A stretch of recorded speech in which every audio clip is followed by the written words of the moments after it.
Sure. So my current role at Dimerix is looking after the drug development program. So I'm the director for drug development.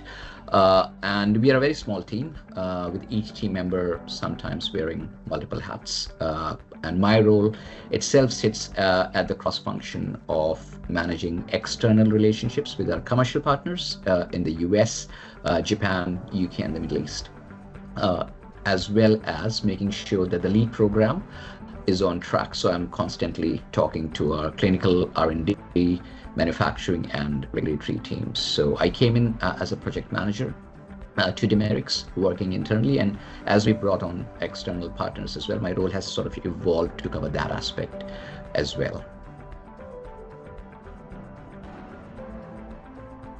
Right, so a typical day usually starts with a lot of coffee, and that's because we've got a lot of early morning meetings with partners or vendors in different time zones, because it's impossible to find any time which works for everyone within the usual working hours. So because the flexibility that we have allows us to do that, and during the day is when we have our internal meetings where we go over project plans for different functions, where we track the progress of our programs, where we look at risk mitigation strategies, we monitor the quality of the program as well. And the day usually ends with meetings as well, which can be sometimes late at night, depending on which time zone we're dealing with. So no 2 days are exactly the same, and that's what keeps it really interesting for me.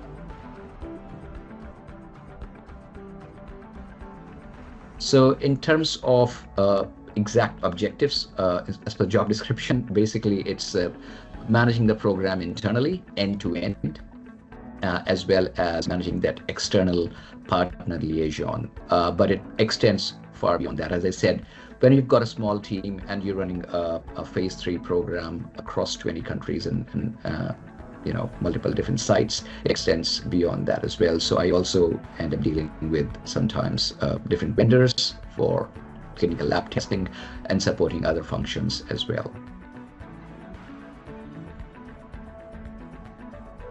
So for me, there are two aspects to it, right? So of course, there's a motivation, which, as I said, to bring a life-changing drug to help the patients. But the other aspect of any workplace is the people that you work with, right? So and that for me is very, very important. The best part of the team at Dimerix is the diversity of the expertise and the perspectives of different team members that we have. So we've got people from all sorts of backgrounds: science, medicine, clinical research, regulatory science, manufacturing, and this diversity is what leads to often very rich discussions and better solutions to problems. And I'm really proud to say that what we've created is a space where we can disagree wholeheartedly and debate when discussing merits of any approach. And that happens very often. But because it's a very safe environment and we are made to feel so, it's very easy to do. But once we reach a conclusion as a company, the whole team backs it completely. So it's a place where you can have your own voice, but you still feel a part of a great, cohesive, and caring team which looks after each other and allows you to have that voice. So my role itself is to sort of make sure that the different sections of the company, different functions are in harmony, a bit like being a conductor in an orchestra. So for instance, I help align the expectations of the commercial partners with our internal function groups, and I make sure that the core team consisting of our clinical, manufacturing, regulatory, and R&D functions is always working in tandem as well, and that we're always aligned towards one goal, which is ensuring the successful delivery of the lead program. And you're right, when there's so many moving parts to a drug development program, especially in biotech, but with a small team like ours, it's very important that everyone is doing their best, and I'm really grateful and proud of the team that we have. It basically makes my job very, very easy because it's a bunch of very talented, hardworking, and professional people that I work with. So one of the highlights for me has been to see a small Australian company like Dimerix delivering a full phase 3 clinical program on its own without the infrastructure or financial cushion which a big pharma company operates with. Because running a trial, as I said, in 20 countries with more than 200 sites is no mean feat. But doing that with a small team is incredible. And to think that our clinical team of just 5 people has achieved this is simply amazing. And if you layer on top of that the logistics of manufacturing the drug to GMP and supplying the drug to all of those sites, and the operational complexities which come with contractual obligations for all of those sites, and we're working to file in different regions, so the regulatory filings across different territories. It really is a very complex program, but the team turns up every day, early morning or late at night as needed, and works really hard. And we help each other out, and we keep moving forward. So being part of this team at Dimerix and being part of the Dimerix journey, I think has been a highlight for me, for my career as well. So my role as a drug development director is often different to what people assume a new medicine, a development of a new medicine is all about, because a lot of people that I talk to assume it's all about working in the lab and working out the chemistry of the molecule, optimizing the targets, or generating data in the lab. But actually there's a huge amount of rational thinking and problem solving involved. To give you an example, when we hit a roadblock in clinical trial design or endpoint definition, it often takes out-of-box thinking to find a solution that's both scientifically sound and operationally feasible. And I found that some of the best ideas come during informal brainstorming sessions rather than any formal meetings. So yes, we are a bunch of scientists, including me. We are talking, living, breathing science in the biotech environment, but the core team is not working in the lab. We are managing the development of our assets, we are managing commercial partnerships, and we are engaging with the regulators. So at this stage in the journey, the focus is not on discovering something new, but testing and establishing the safety and efficacy of the lead molecule, which a lot of people don't think of immediately when you tell them that you are working on developing a new medicine. I think the biotech journey has been a bit of a journey that I didn't plan on completely, but I was always fascinated by how science can be used to solve problems in the real world, right? So as a child, I was always the one who was asking why about everything. That annoyed the hell out of my parents, but that curiosity never left me.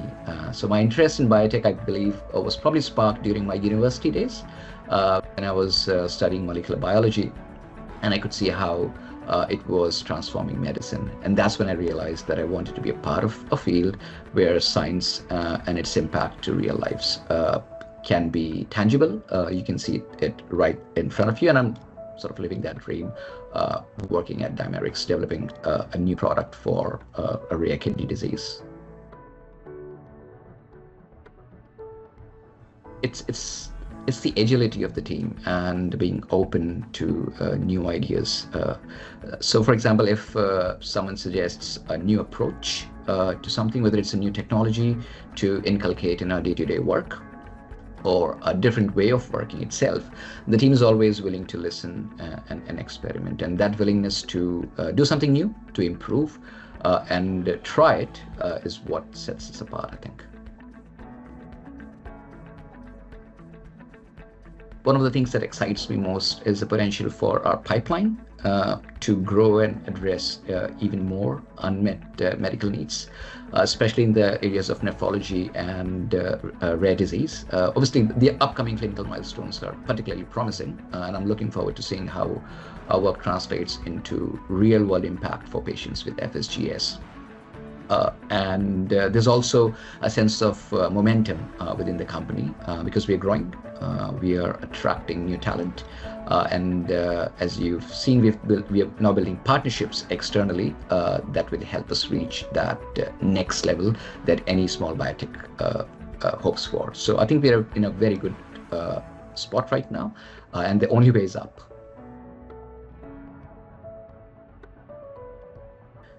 So I did have a think about this. So and I've picked Ain't No Mountain High Enough. by Marvin Gaye and Tammy Terrell, because I think the title summarizes what Dimerix is striving to achieve in the rare disease space. There's not too many companies working in this space, and it's a niche area, but we are doing what a lot of companies wouldn't.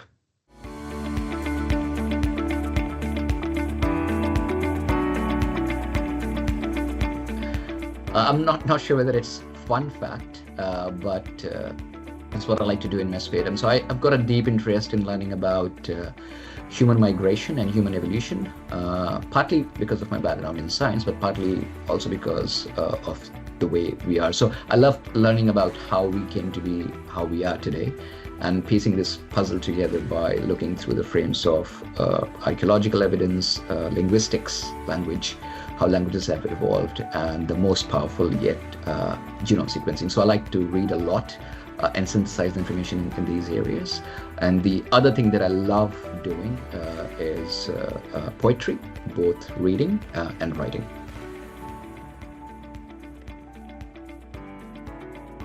So I prefer to spend any time that I get reading if I can. So I've just finished reading a book called, this was on the flight back from a partner meeting. It's called In Custody by an author called Anita Desai, which is about a teacher who teaches Hindi, the language Hindi, but he longs to be a poet in another language called Urdu. So that's my love for language and poetry right there. But I'm currently reading a book called Originals by Adam Grant, which I got as a birthday present, which gives you many examples of how original ideas can be cultivated and nurtured, and how we can create environments for them to sprout. So it's a very good read. It's a slow but a good read.